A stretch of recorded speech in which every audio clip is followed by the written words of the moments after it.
Back in the 1950s, there was an African American church in Minneapolis, and they were losing their home to urban renewal.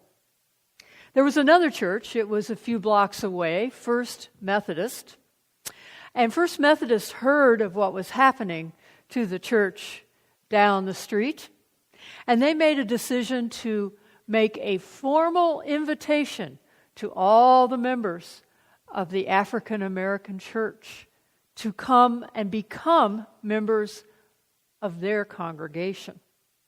Now, back in the 1950s, doing something like this was pretty unusual. They didn't think it was unusual, but the media did think it was unusual, enough so that they ran special stories and they described the event as a breakthrough in civil rights.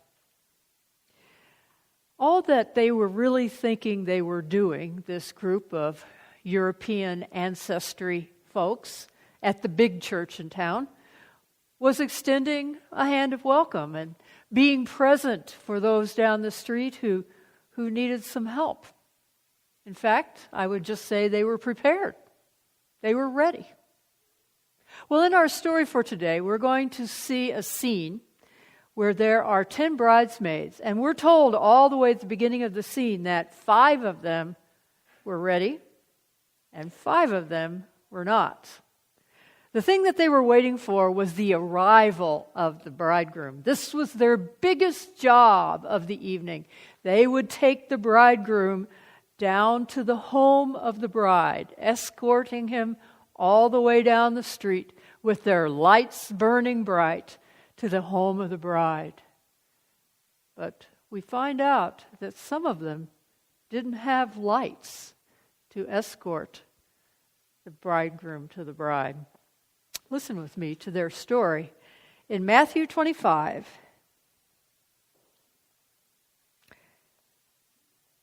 beginning with the first verse. Then the kingdom of heaven will be like this. 10 bridesmaids took their lamps and went to meet the bridegroom. 5 of them were foolish, and 5 were wise. When the foolish took their lamps, they took no oil with them, but the wise took flasks of oil with their lamps. As the bridegroom was delayed, all of them became drowsy and slept. But at midnight there was a shout, "Look, here is the bridegroom, come out and meet him." Then all of those bridesmaids got up and trimmed their lamps.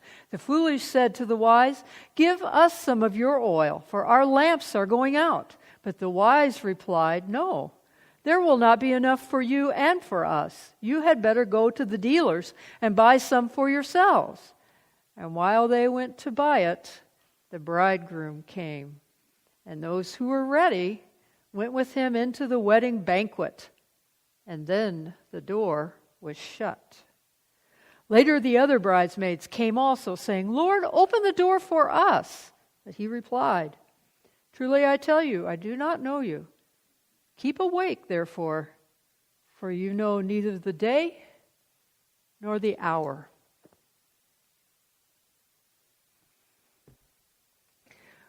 We live in a world that is in love with the word fast.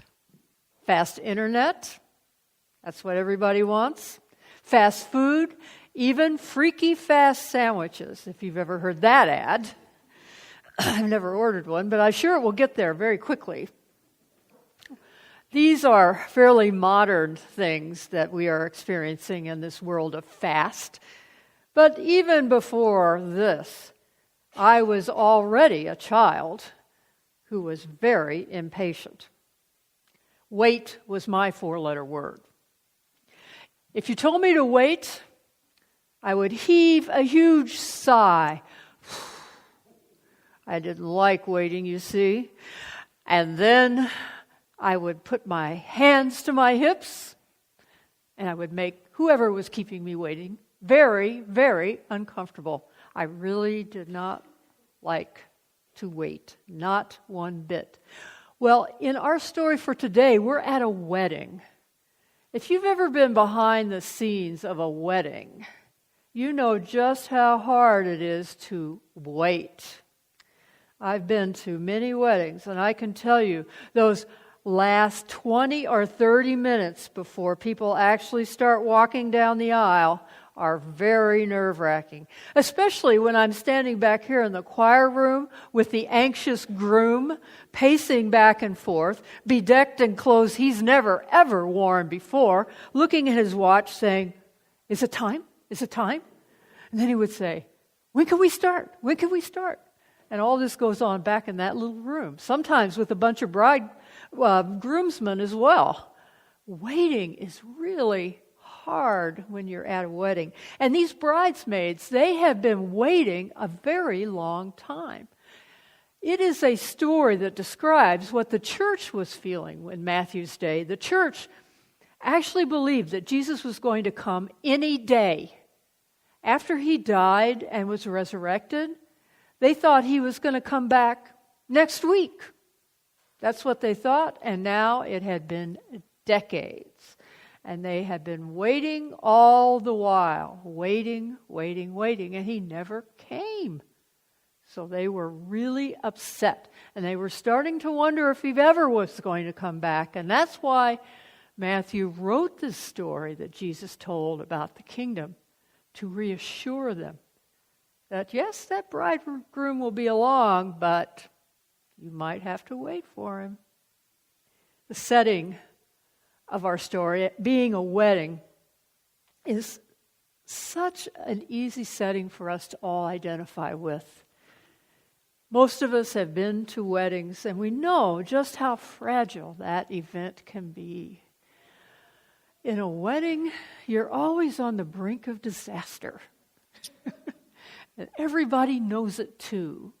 I've had so many brides and grooms say to me, "Well, what if I forget the words? Or what if I forget to kneel or to stand or to move?" And I just say, "Oh, don't worry. I will be up there. I will tell you everything to do." It's my one opportunity to do that. But weddings are events that are very loaded with emotion. And it's so interesting to me that Jesus picked this very human experience, this experience of such deep and tender emotions, to describe his coming again, to describe to a church that, yes, I'm coming, but no, you might have to wait. You know, in that story, there were only 5 bridesmaids who were ready. Now, if you would have gone in to the room where they all were, and you took a good look at all 10 of them, you might say to yourself, they all look pretty ready to me. They have their dresses on, they have their lamps, they're awake, they look good. But then the time went by, and then the night came, and it got darker and darker, and as you watched that happen, you'll notice that they all fell asleep because it had been so darn long, and they had waited longer than they thought. And if you would have looked really closely, you would have noticed something. 5 of them had this. A little extra oil, just in case. The other 5, they didn't. And you couldn't see it until the night had fallen. And then, all of a sudden, at the darkest moment, at midnight, there was a shout. "He's coming! Are you ready? Let's go!" You know, when people ask me if I'm ready for something, of course, this shows my age, but usually they're asking me if I'm ready for something like a diagnosis or a death or something that I'm going to have to go through that isn't very pleasant, something I'll have to sort of survive. Usually when somebody says to me, "Karen, are you ready?" I'm thinking, it's not going to be good. It's not going to be fun. But in this story, the thing they had to be ready for was joy. Don't you think everybody is ready for joy? Maybe not. In fact, I think most of us get so busy with the things we have to do every day. We've got to complete a certain number of things before we can even let ourselves rest and go to bed, that joy is not something that maybe we're even ready for, something we can see or experience. You see, joy is like that bridegroom who intruded in the middle of the night. Joy is not something that we create. It is something that gets into our life when we don't expect it. And if we aren't watching, we might not even notice it. Well, that church in Minneapolis teaches us a lesson about how we can be ready for the kingdom of God. Remember, that church saw a need right at their doorstep. It was something that was happening right then. And they looked at it and they said, we want to help. We want to help these folks who are not going to have a building in 2 weeks because the urban renewal people are coming in and they're wiping out their building. We're going to invite all of them to come to our church. Now remember, this was the biggest church in town in Minneapolis back then, and they did not need new members. Especially did they not need the kind of problem they might have with all their white members if they invited black people to come and join. What if their white members went away? Well, where would they be then? Well, they didn't seem to be too worried about that because they just were concerned about doing what needed to be done at that time.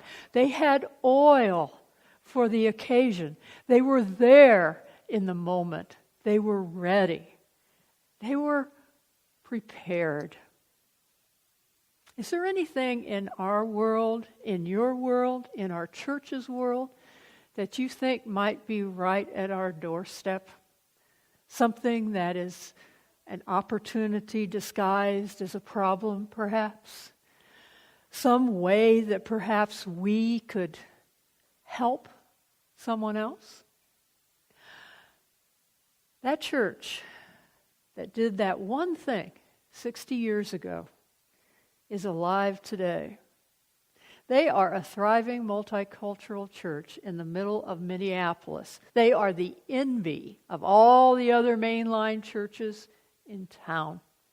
All because they did one thing 50 years ago.